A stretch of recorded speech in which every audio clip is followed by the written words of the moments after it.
I'm happy to report that I've sold my Nissan Skyline.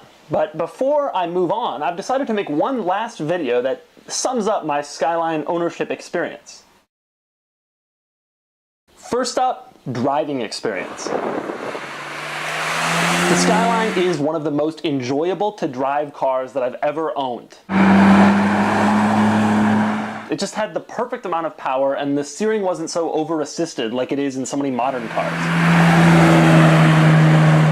It was fast but not ridiculous, it sounded great, and the shifter and clutch were so much fun to use. I can't say enough good things about this car's driving experience. It was that good. I can, however, say a negative thing: right-hand drive. I never really got used to right-hand drive, like so many owners of these cars say they do. Part of the reason could be because I didn't drive the car every day, or really all that much at all. But it was always a little annoying to have to remember where to position the car in the lane, and to lean over when I'm making a left turn, and to explain to people, no, the car's not British, no, I'm not from Britain. Speaking of attention, that's something I thought I would never get in the Skyline, but it was constant, both from people who didn't know what it was. Where are you from? Where we live here. You live here? Where'd you get the car? The car's from Japan, I just imported it. Oh, nice, that's great. And from people who knew. I drove one when I went to Japan. Oh yeah? Best thing ever. Everybody wanted to talk to the guy driving the right-hand drive car in America, or the guy who imported the Skyline. Wait, so is there something wrong with the car or you? Well, it's on the right side. Oh my God. And in the end, I think this car got more attention than my Ferrari did. Illegal? No, if they're 25 years old, they're legal. They're legal now. Really? Yeah. Do they only come on the right? Yeah, only on the right. It also got attention from the police when I was pulled over twice in one night for a minor license plate violation. Driving on that side of the. What's that? Why are you driving on that side of the car? I imported this car from Japan. And Good for racing these cars, aren't they? but that's Skyline life, yo. Speaking of Skyline life, owning the Skyline gave me an opportunity to do some really cool stuff. For example, it was in the Simeone Museum, parked next to a Ferrari 250 GTO and a pontoon fender Testarossa. I took it to a dyno, courtesy of my friends at AWE Tuning.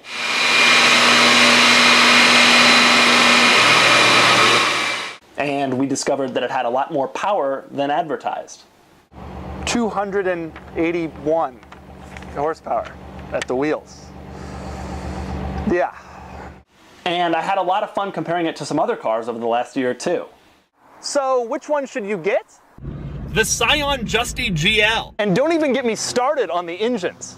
Yes, these two cars technically share something in the sense that they both have twin turbocharged 6-cylinders with all-wheel drive. But that's like saying that an elephant technically shares something with an easel because they both have 4 legs. Comparing these cars is like comparing your grandfathers. They're both getting up there in years, and they're both a little old-fashioned, and they both smell a little differently than you're used to. But you love them both equally. If there was one bad part of Skyline life, it was simple: other Skyline owners. This was an interesting group of people who constantly voiced their disdain for my columns and videos. They told me I was writing about it too much, that I was bragging about owning a Skyline. I told them I'm only writing about it because my readers suggested that I write about it, and that's my job. And I'm not bragging about owning a 25-year-old Nissan when my previous car was a Ferrari. But they wouldn't hear of it. They were relentless. And I came to realize over the time that I've owned my Skyline, the Skyline is a lot like the E46 M3. It's an excellent car to own, as long as you don't go to any owners' meetups. Speaking of owning the Skyline, I think it's important to discuss ownership costs. Now, I bought my Skyline a year ago for $20,995, and I sold it a week ago for $21,000. That means I made $5. Who says cars aren't an investment? I'm not generally a fan of most Japanese cars, and I went into the Skyline ownership experience without much knowledge about it or much interest in owning one. But I can safely say, after the year is completed, that the Skyline has been the best of the 4 cars I've owned to write about so far, the others being the CTS V-Wagon, the Ferrari, and the Hummer.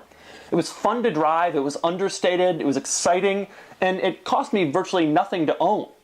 But it's off to a new owner in Kansas now, and I'm out of the Skyline world for a while. At least until the R34 becomes legal.